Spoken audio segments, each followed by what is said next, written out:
Excelente noite a todos. Sejam todos bem-vindos. Agora começou a chover lá, tá fresquinho, com o ar aqui gostoso, né? Uma noite maravilhosa a todos. Nós fizemos a campanha aí, entre amigos, para os filhos aí da reforma do CEFEC. E concluímos já todos os nomes vendidos. E agora vamos abrir para ver o sorteado, né? Quem vai ganhar. Sortudo da noite. Será que é eu? Vamos lá.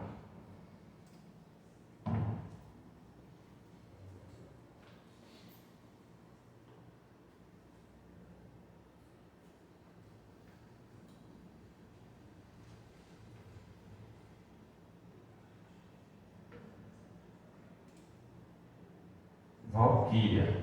Vamos achar agora quem ganhou.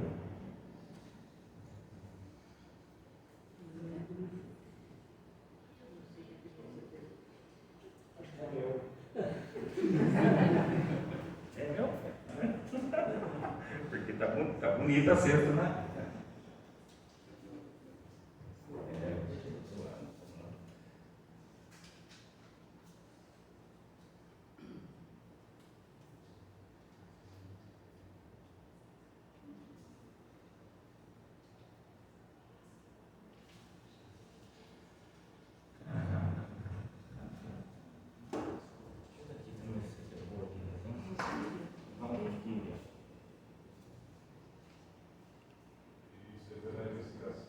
Estou achando que eu escondi aqui, achando não, certeza, escondi para ele ganhar. Ah, não tem o nome, é meu.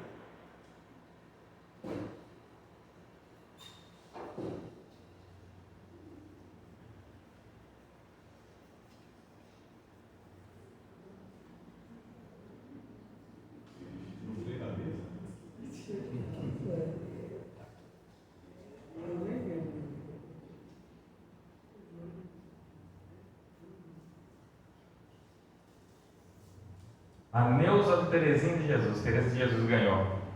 Ah, filma aqui, ó. Vou fazer um círculo. Leva, assiste o público.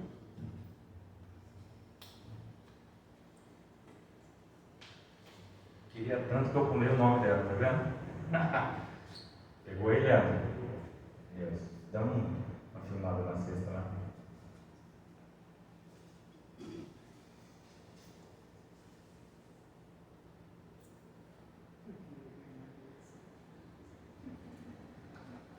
Bom, continuando ainda, nós vamos agora iniciar uma cesta não, agora um kit churrasco, tá?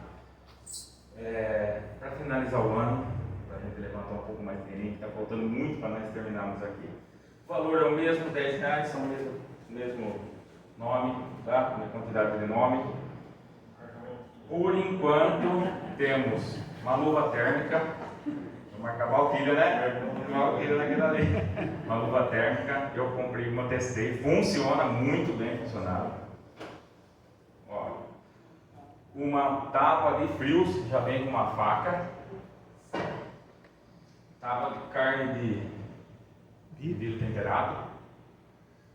Vamos colocar aqui um kit de faca e garfo para churrasco. E já está certo um fardo de coquinha e uma picanha, tá? Agora estamos aguardando mais pessoas para comprar mais uma picanha, quem sabe. Então iniciamos aí, quem quiser nos ajudar, por favor, estamos aqui, procura nós lá, vamos marcar. Eu já comecei marcando 2 números aqui, ó. Isso aqui eu quero ganhar. Marquei um só naquela, eu marquei 2. Amigos, por gentileza. Boa noite a todos. Então vamos para os recadinhos da semana. Depois de ter sorteado essa cesta linda.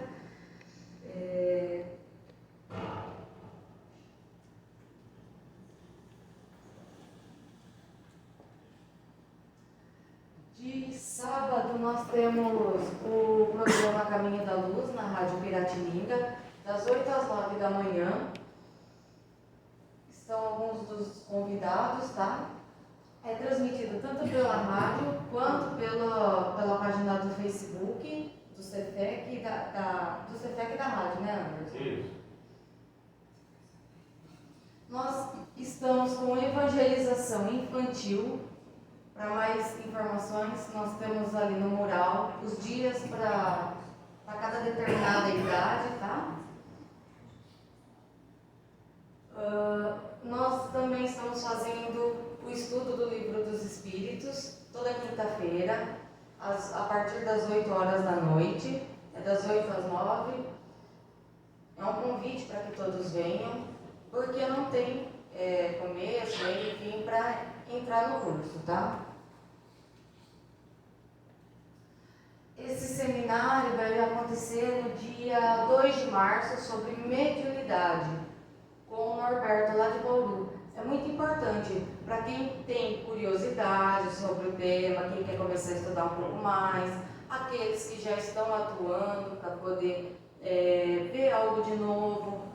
Então, estão todos convidados também.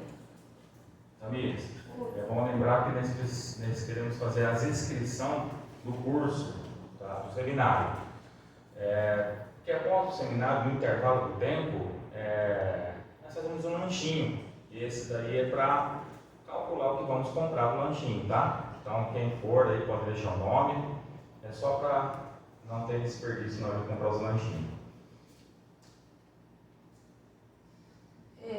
No dia 2 de março também, às 3 horas, vai se iniciar um grupo de estudo novo sobre mediunidade, estudo e prática. O Anderson precisa de inscrição também, né? Então, quem tiver interesse, é só dar o nome para o Anderson, para algum de nós que trabalhamos na casa, tá? Todos também são bem-vindos no estudo. Então, esse estudo da mediunidade, ele vai ter duas partes. A primeira é só estudo teórico e depois é teórico e prático. Ele vai levar aí mais ou menos uns 2 anos, né, Anderson? De 2 a 3 anos. O Abrigo Nosso Lar, ele está precisando de alguns itens, mantimentos, tá? Como arroz, feijão, sal, açúcar, papel higiênico.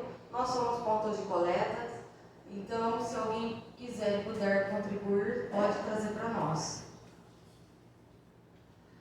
O Evangelho no Lar, todas as terças e quintas, com o Dagoberto, às 5 horas da tarde, também é transmitido pelo Facebook do Cefec. Aqui são algumas das nossas palestras de terça-feira. Tá? Nós temos impresso ali no mural, ali fora, se alguém quiser também se informar melhor. E aqui são as palestras de sábado. A palestra desse sábado agora é com a Mariana. E a palestra de hoje é com o Paulo Lodi. Nós vamos entrar em recesso. A partir do dia 18, nós entramos em recesso e retornaremos então no dia 15 de janeiro. Os estudos retornam no dia 1 de fevereiro. Tem ainda, Anderson? Não, mas então pegando encomenda quem quiser. Tá. Esse daqui é um caderno / agenda. Quem tiver interesse, também deixa um nome com a gente. O valor dele é o mesmo? Isso. R$45. É muito bonito. Serve tanto para caderno como para agenda. Ou para fazer, levar num estudo, trazer um estudo aqui na casa. É muito lindo. Seria de grande valia aproveitar a oportunidade. Aqui tem então um mostruário, né? O calendário do ano que vem, do próximo. Como ele é, dados pessoais, profissionais e por dentro. Agora a gente vai ao sorteio dos livros. 22. Número 22. Paulo. Faz parte. A gente sempre pede para o palestrante iniciar falando o número, de 1 a 22. De 1 a 22? Por favor. 18. 18. Ah, não, 18 é o meu. É o seu. Foi alto, Fábio. 15. 15. Ó.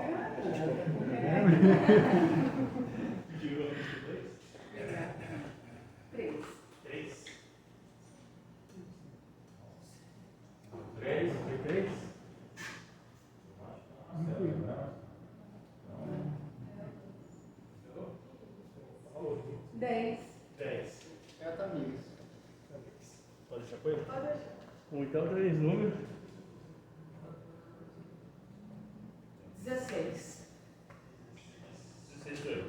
Mas já não pegou. Já pegamos aqui. É. 7.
nosso pensamento ao Pai, aos bons espíritos amigos que rodeiam esta casa, pedindo para nossos mentores nos iluminarem, nos intuírem, trazerem até nós a palavra que precisamos esta noite, o caminho, a iluminação, que possamos sair daqui melhores do que entramos e levarmos conosco essa luz e esse amor por todo o nosso caminho. Que assim seja. Paulo, a casa é sua.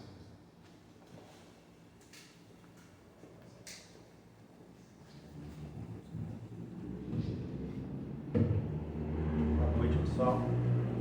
Está me ouvindo?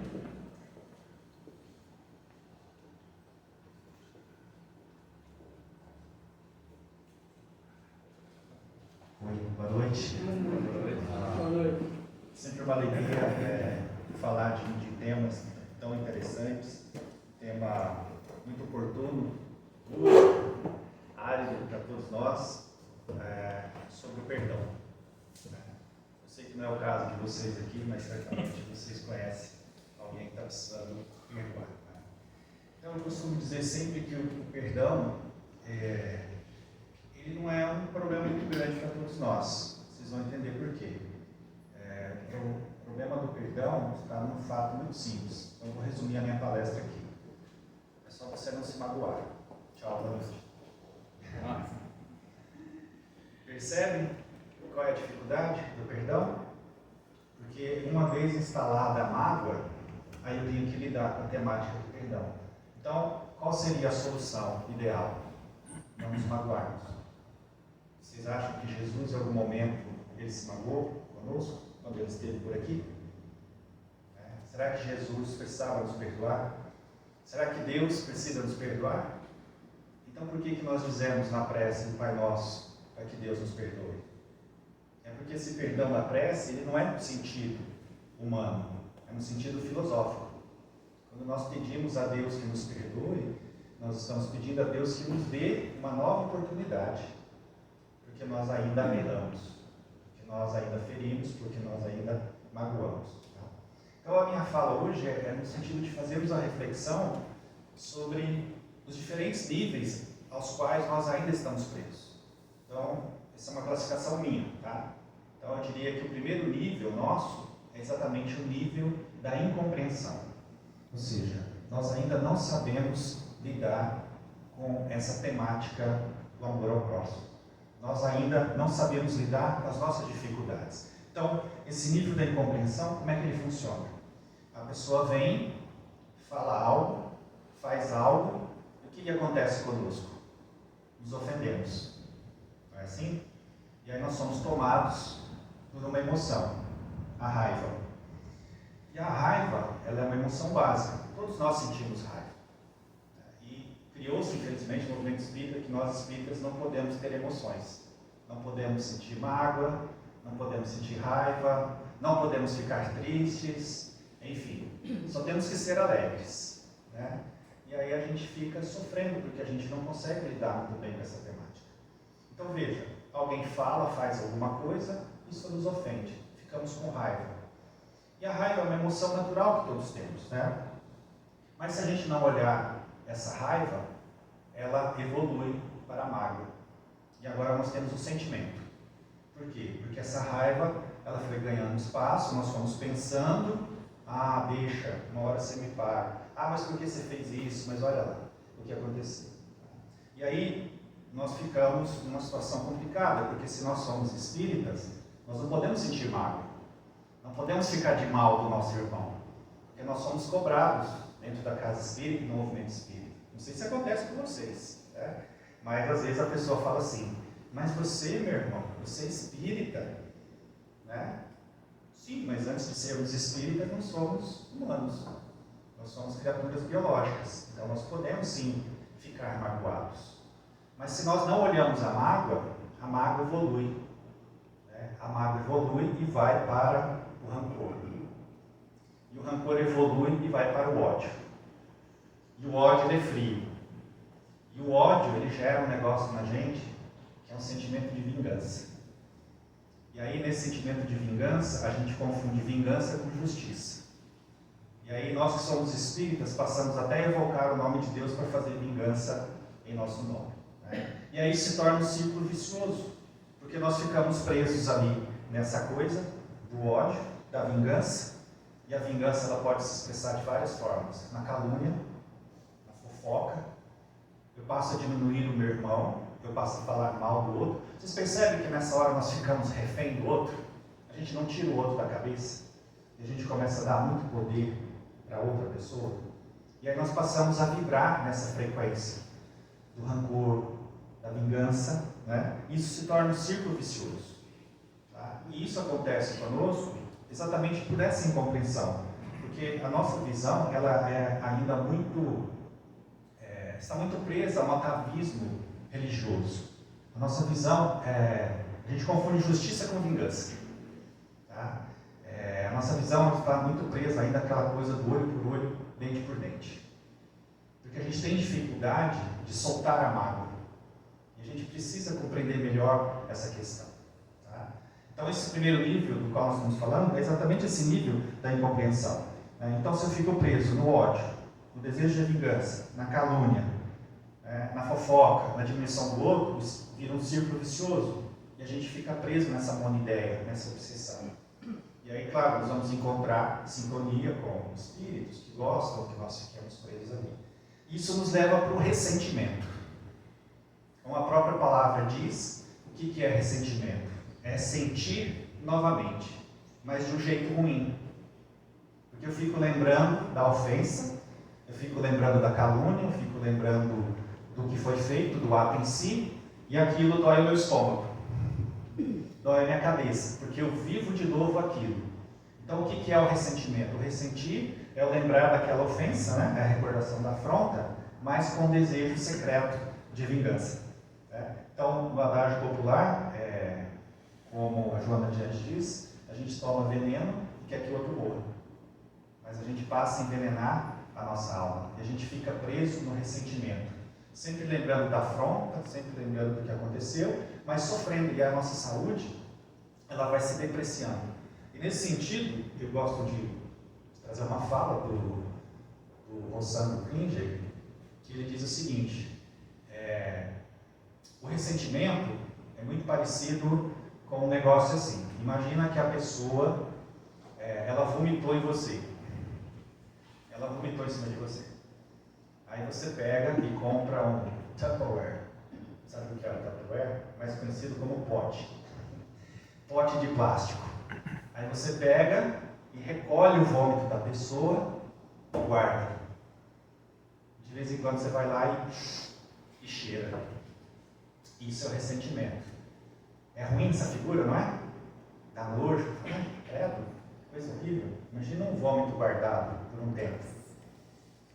É o que o ressentimento faz dentro de nós. Imagina a mágoa guardada. A nossa vibração, a vibração das células, o nosso sistema imunológico vai baixando e a gente vai adoecendo. Por quê? Porque a gente passou a dar muita importância a algo que foi feito, ainda que errado, ainda que injusto, mas por que a gente sofre? Então essa é a questão. A gente não sabe muito bem como lidar com isso. Ou seja, a gente não sabe lidar com a ofensa. A gente não sabe lidar com a calúnia. A gente não sabe lidar com o escárnio. E por que nós não sabemos? Porque falta em nós a compreensão de algumas coisas. Né? Então aqui já vem o segundo nível, que é o nível que a gente precisa entrar, que é o nível da compreensão. Nesse nível da compreensão, eu preciso entender algumas coisas básicas. Por exemplo, por que eu me sinto tão ofendido com algumas coisas? E às vezes algumas coisas bobas, às vezes algumas coisas irrelevantes. Né? Porque eu me sinto tão ofendido com o que os outros falam, com o que os outros fazem. Né? Qual a razão que eu me sinto tão melindrado? Porque tem pessoas que você não pode nem olhar. A pessoa fala, o que foi? Não falei nada. Não, mas você estava pensando. Então, a pessoa é um médio tão bom que ela lê pensamentos. Né? Então tem gente que se incomoda com tudo. E aí nós precisamos ver se nós estamos nessa categoria.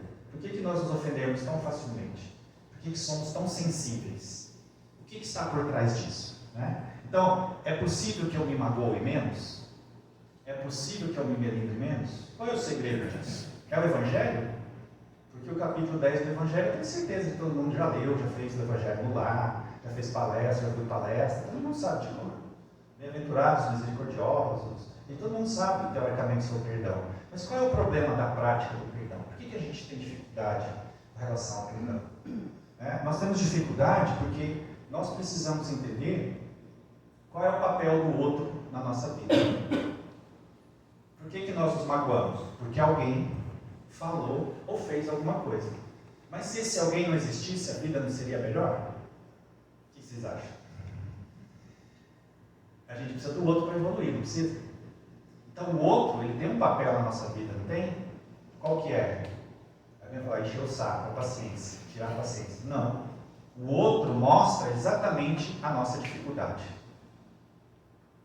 Então aqui começa um processo de compreensão da importância do outro na nossa vida. Veja, lá no capítulo 17 do Evangelho, um capítulo chamado Sede Perfeitos, se vocês lerem lá está escrito, né? Amai os vossos inimigos, fazer o bem àqueles que vos odeiam, né? Orar por aqueles que vos perseguem e caluniam. Eu tenho certeza que vocês fazem isso. Não fazem? Vocês não amam os inimigos? Né? Vocês não fazem o bem àqueles que vos odeiam? Não oram por aqueles que vos perseguem e vos caluniam? Né? Aqui que está a dificuldade, porque isso que o Evangelho nos fala é a condição ideal. Um dia chegaremos lá, mas nós ainda não estamos nesse nível. A gente está no nível da raiva ainda, está no nível da mágoa, está no nível, né, de aprender essas coisas. Né? Então por que a gente não dá conta disso? Porque a gente não entende o papel do outro na nossa vida.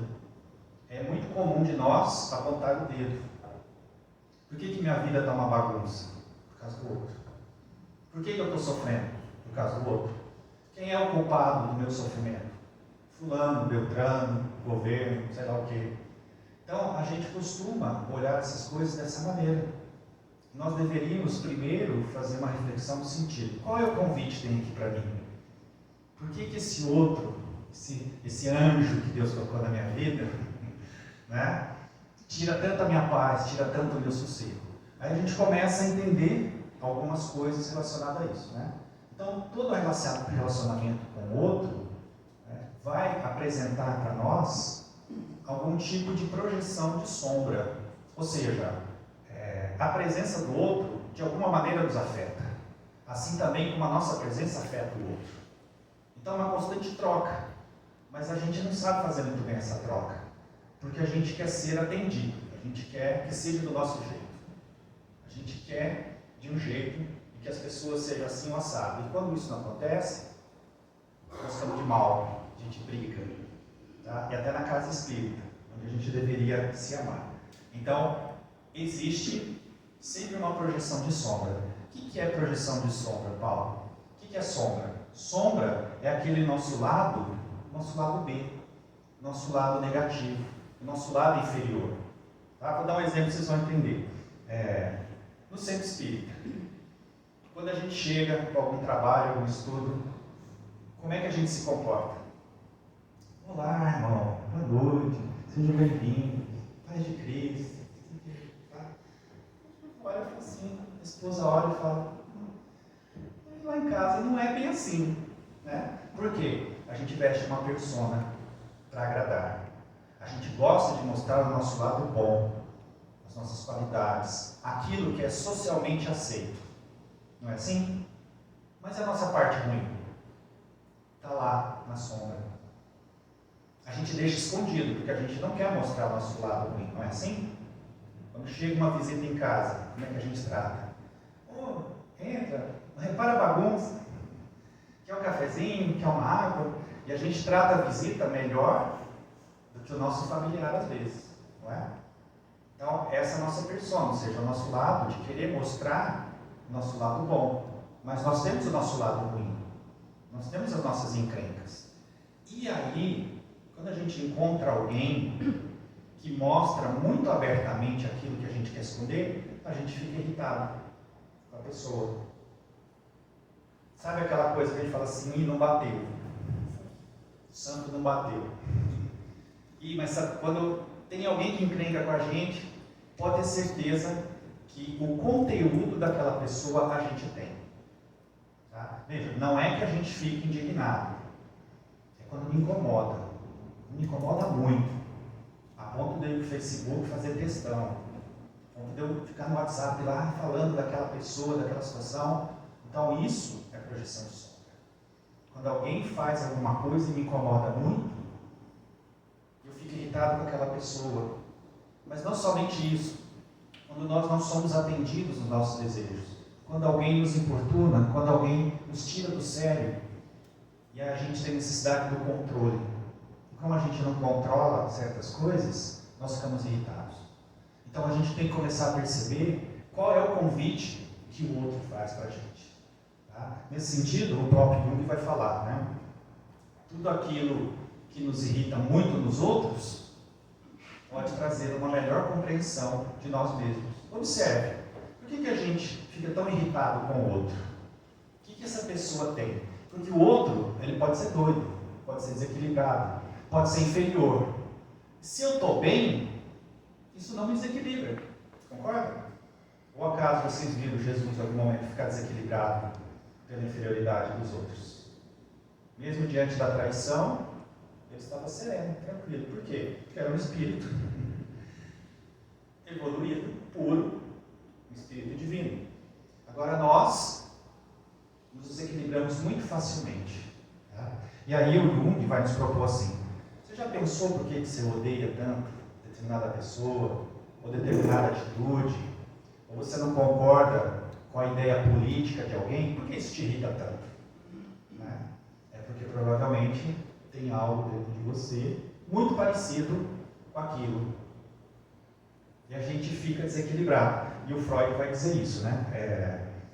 Quanto de você existe naquilo que você odeia?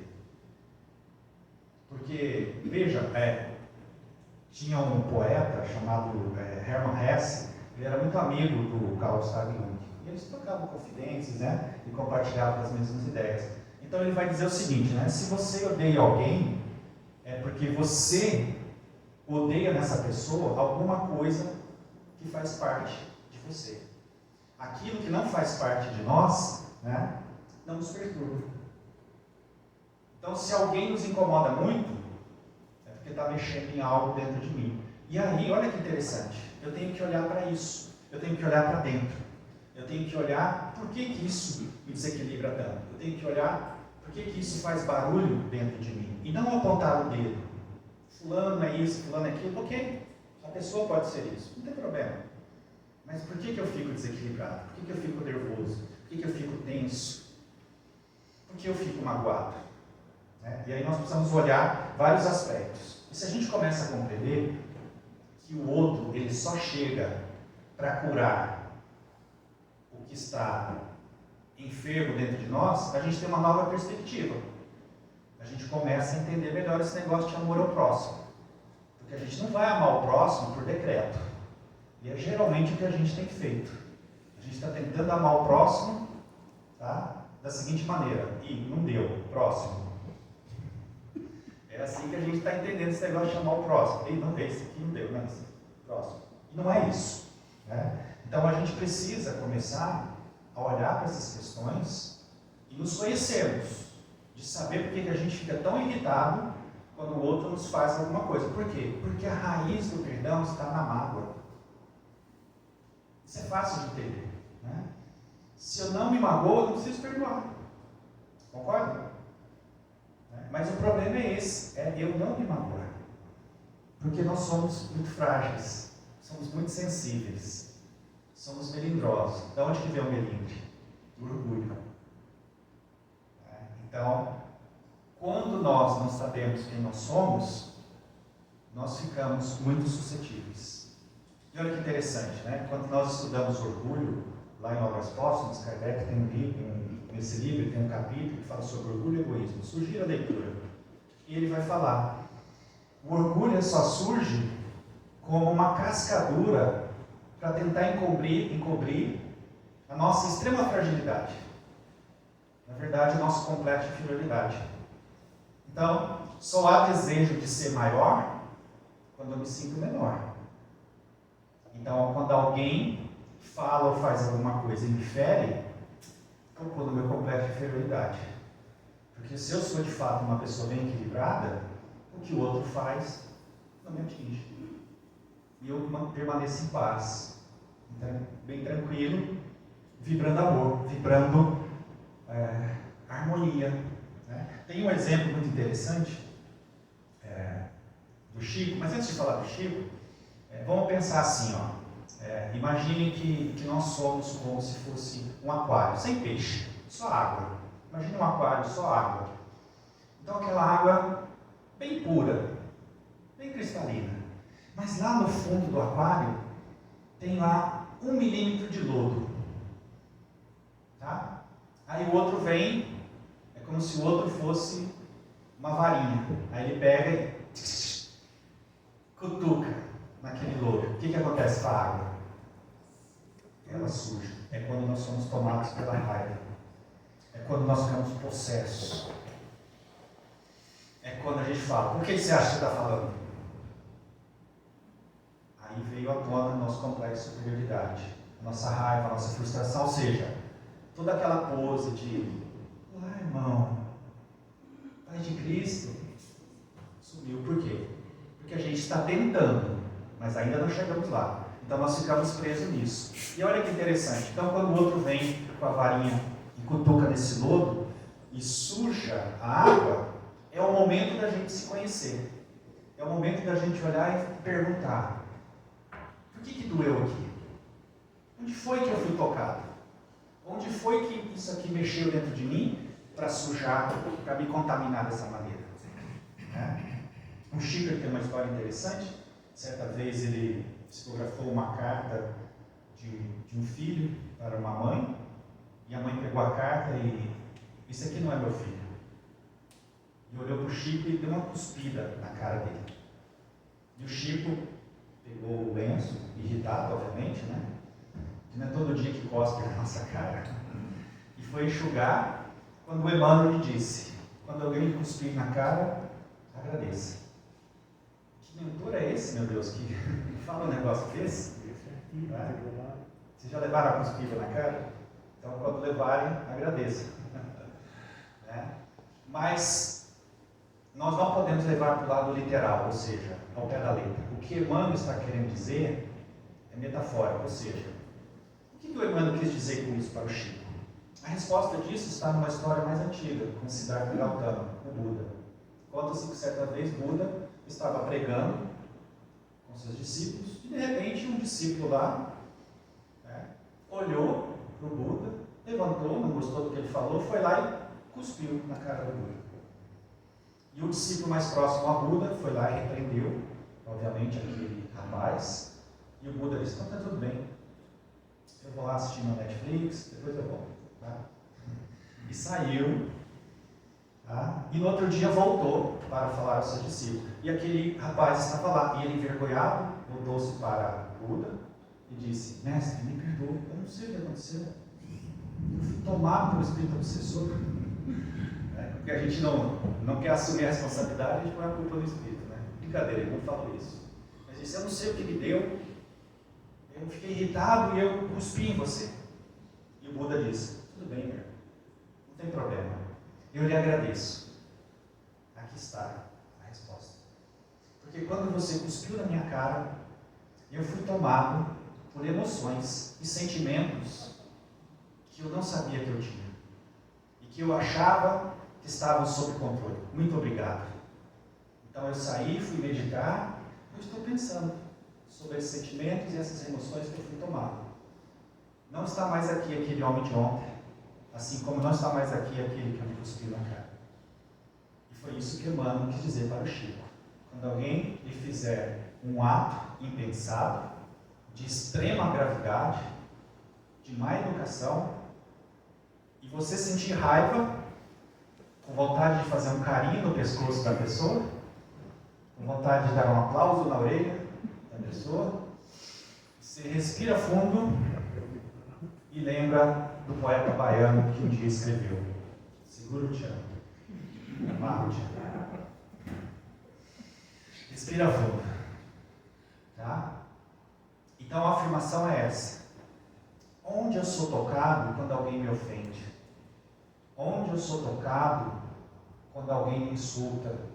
Quando alguém faz algo para mim que perturba a minha paz? Aí eu não vou apontar mais para o outro, mas eu vou refletir. Onde isso me tocou? Onde isso me pegou? E aqui tem uma coisa sensacional para a gente pensar, que é o seguinte: nós precisamos começar a tornar as ofensas impessoais. Como assim, Paulo, impessoal? Não é pessoal. Não, mas foi o Edson que falou isso de mim. Tudo bem. Mas se o Leandro, se ele tocar na mesma ferida, eu vou sentir a mesma dor. Concorda? Seria mais ou menos assim, ó. Eu tenho um ponto aqui do meu braço, bem aqui no meio, que se alguém tocar aqui, ele vai doer. Então o Edson veio e apertou aqui. Falei. Aí o Leandro veio e apertou aqui. Tá? Aí o Edson veio e apertou aqui. Eu falei: miserável, por que você está fazendo isso? Mas aí veio o Leandro e apertou aqui também. Aí veio o Fábio e apertou aqui também. Vocês percebem que não é a pessoa? O que é? É onde a pessoa me tocou. Isso é importante. Porque quando eu entendo isso, eu torno impessoal, ou seja, não é a pessoa foi só instrumento da vida. Consegue enxergar isso? Eu sei que é difícil na prática, mas a gente precisa internalizar isso, porque melhora muito a nossa questão com o perdão. Então, não foi a pessoa, foi onde ela me tocou. Eu tenho um amigo que ele é São Paulino, e se você chamá-lo de corintiano, você vai tocar nessa ferida. É uma bobagem, claro, é uma paixão, mas é a ferida dele, porque é o orgulho, é o fanatismo. Eu tenho um amigo que é de um lado da política. Se você falar que ele é do outro lado, você vai arrumar briga com ele. É a ferida dele. E se você tocar lá, você vai arrumar uma confusão. Então, quando eu sou tocado nessa ferida, eu tenho que tomar essa consciência. Não foi o Edson, não foi o Leandro, não foi o Fábio, não foi o João, não foi a Maria. Foi onde eu fui tocado. Porque se eles tocarem em outra coisa, não vai doer. Mas ali doeu. Então, coloca seu foco ali. E geralmente é nosso orgulho ferido. Então, esse é o segundo nível da compreensão. Então, eu começo a compreender essas questões. Então a pessoa faz um negócio, fala um negócio, eu fico com raiva, porque nós podemos ter raiva. Raiva não é ruim, raiva é uma emoção necessária. Sem a raiva, a gente não faz muita coisa. A raiva só é ruim quando ela vai para a violência. Carinho no pescoço, aplauso na orelha, né? Um lixamento aqui na mão, né? Um totozinho de leve, né? Uma calúnia, uma ofensa mais grave. Então a pessoa fala, eu fico com raiva, eu me ofendo, eu fico magoado, mas aí eu lembro, poxa, quando te cuspirem na cara, agradeça, nossa. E se eu tornar isso impessoal? Aí eu começo a refletir nisso. E aí eu posso até ficar magoado, porque nós temos o direito de ficar magoados. Mas o que nós não podemos? Guardar essa mágoa, porque aí é o tupperware de vômito. Só eu fico mal. E muitas vezes, meus caros, nem foi o que a pessoa falou, nem foi o que ela fez. Foi a maneira que nós recebemos. Às vezes a gente não estava num dia muito bom. A gente estava cansado. A gente está passando por um estresse, uma dificuldade. Aí vem o outro e cutuca naquele lugar. Você fala, não, agora não. Aí você usa o efeito das 48 horas. Né? Tem um ditado muito sábio que diz assim: nunca faça compras com fome, nem tome decisões com raiva. Provavelmente você vai se arrepender. Espera 48 horas. Aí deu 48 horas e fala, uma raivinha aqui ainda. Mas aí já é uma raiva espírita. Sabe a raiva espírita? Aquela raiva que fala, já não estou com tanta vontade de matar a pessoa. Né? E aí dá mais 48 horas. Aí quando você estiver bem, você dilui aquilo e solta, porque isso só faz mal para a gente. E pensa nisso que nós estamos falando. Então, quando eu estiver a mágoa, eu vou procurar soltar a mágoa. Eu vou diluir isso, pensando nisso tudo que nós estamos falando. Então eu começo a entrar nesse nível da compreensão. Qual é o convite aqui para mim? Como é que eu trabalho essa encrenca? Porque se eu tomo o Leandro ou o César que tocaram na minha ferida como inimigos, eu vou excluí-los da minha vida. E o que a divindade vai fazer? Vai trazer outros. Porque a nossa vida é assim, nosso inconsciente atrai quem nós precisamos para a gente melhorar. Então você fala, eu perdoo, mas não quero ver. Não, você não perdoou. Né? Ou ainda frases que nós espíritas adotamos, né? Eu perdoei, mas ainda bem que existe a lei de causa e efeito. Que lei boa. Aqui se faz, aqui se paga. Até incorpora, né? Não tem como. Né? Não, eu perdoei, mas Deus é justo. Não perdoou. Está com raiva, está com ódio. Assuma. Estou com raiva. E se a pessoa vier pedir perdão, você fala, não, você me deu um soco no olho, está doendo, está inchado. Me dá um tempo. Quanto tempo você precisa? Não sei. O Paulo falou 48 horas. Me dá 48 semanas. Me dá 48 dias, não sei. Me deixa. Na hora que a gente conversa. Tá? Então, é uma forma mais terapêutica de a gente tratar essa questão. Então, é o nível da compreensão. Eu começo a compreender o convite de quem me ofendeu. Eu começo a compreender o convite das situações. Então, não adianta excluir essa pessoa da sua vida. Vai aparecer outro. Vai aparecer outra situação. Por quê? Porque é o convite para eu mudar.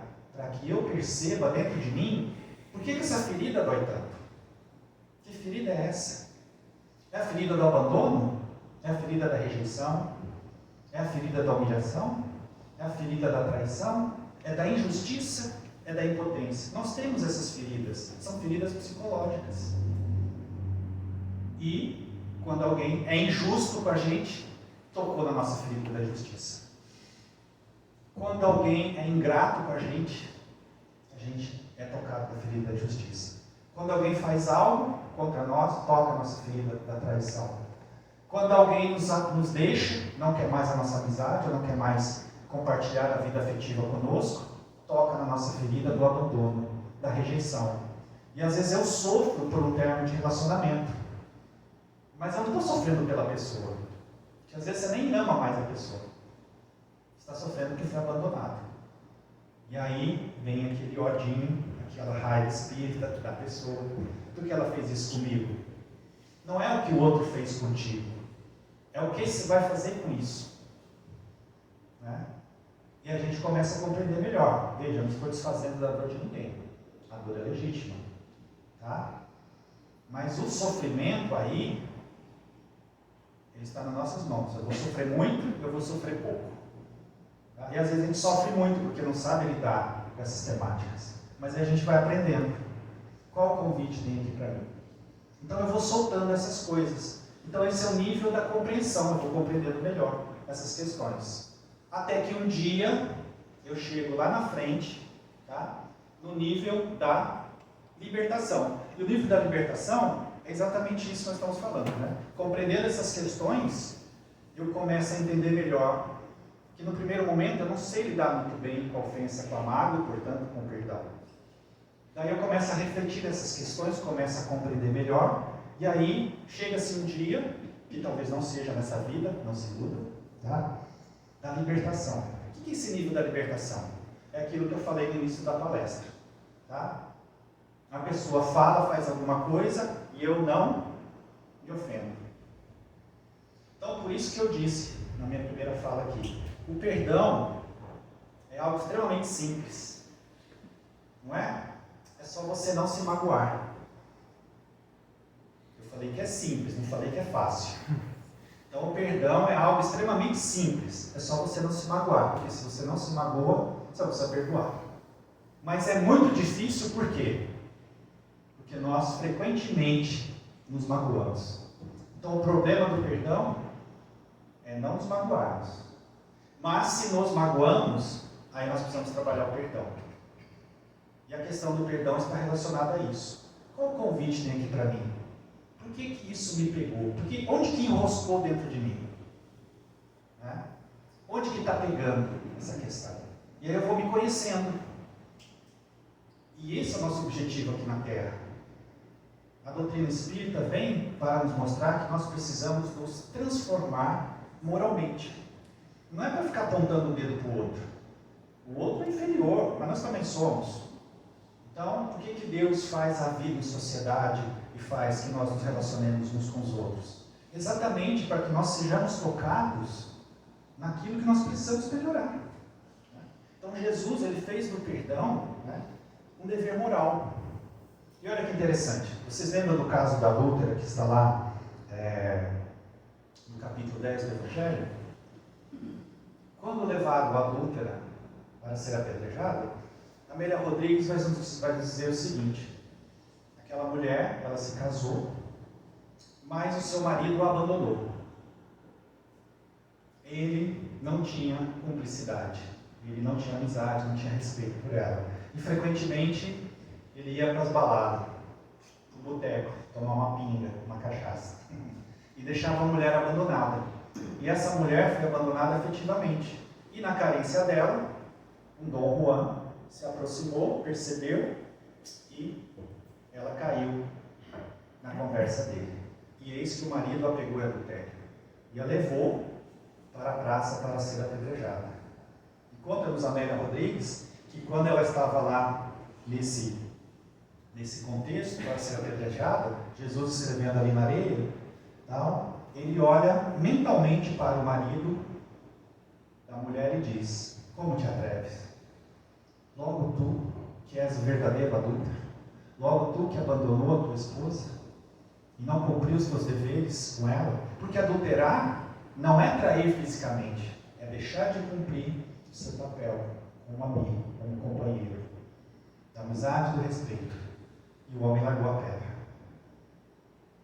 E eis que Jesus profere aquela sentença, a sentença que todos nós conhecemos: quem nunca errou, atire a primeira pedra.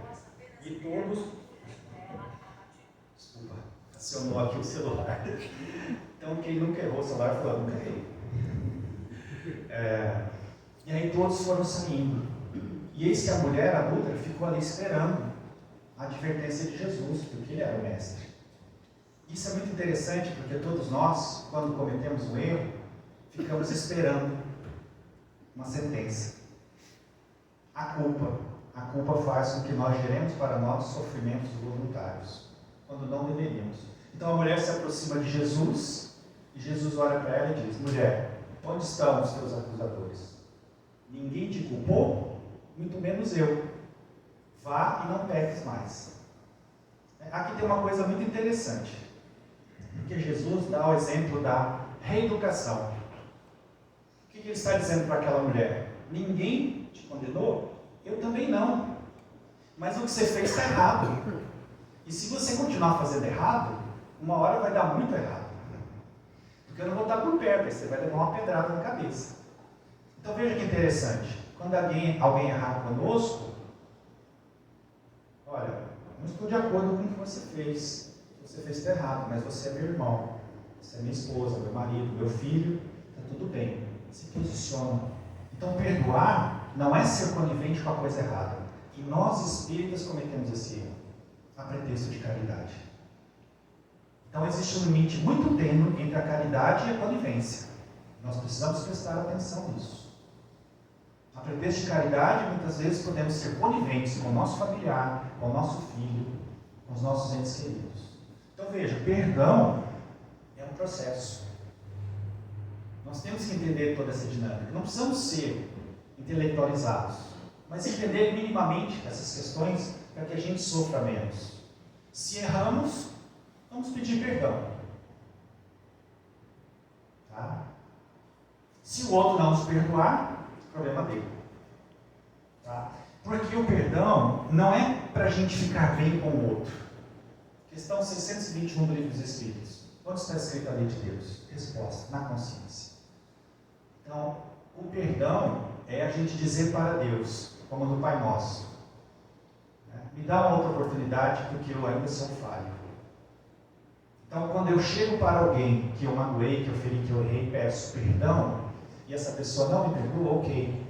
Eu estou com a minha consciência voltada para Deus e dizendo: a minha reparação é com a vida, não é com a pessoa. Porque vamos pensar numa coisa bem simples.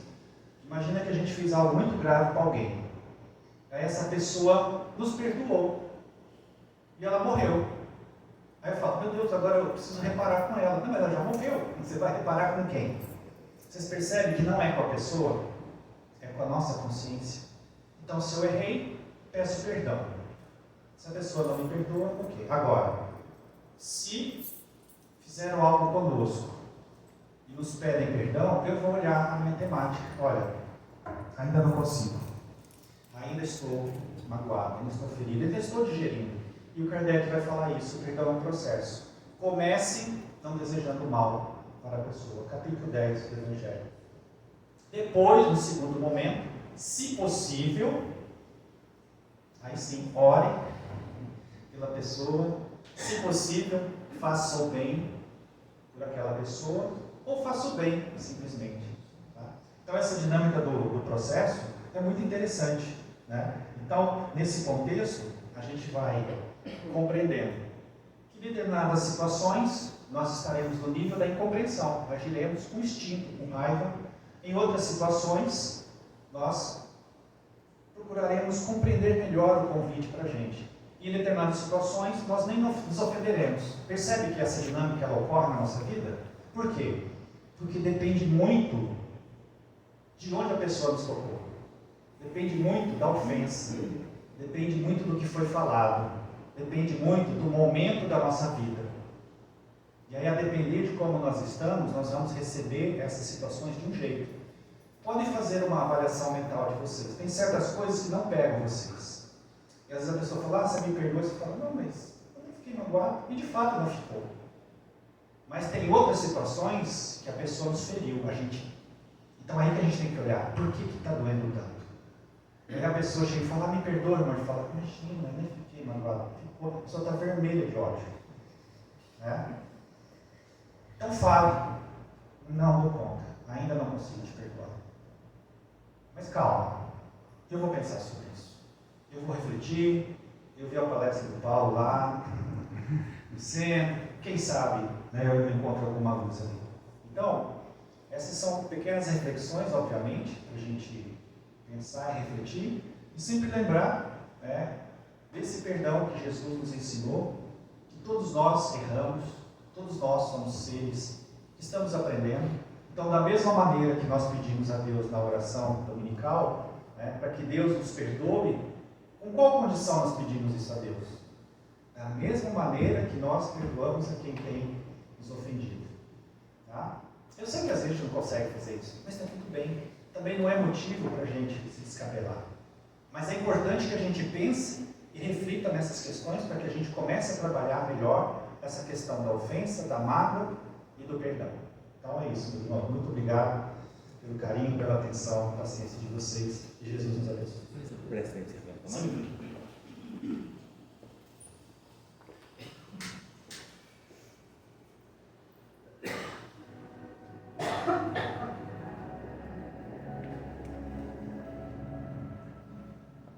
Mais uma vez, em sintonia com os espíritos amigos, bondosos, vamos pensar em Jesus, nosso mestre, nosso amigo maior de todas as horas, exemplo de amor, modelo de virtude, de caridade, nos falando acerca do perdão. Na mensagem de hoje, que os nossos corações, que a nossa mente, possam ser tocados pelo sentimento do amor. Porque só o amor cura a todos nós.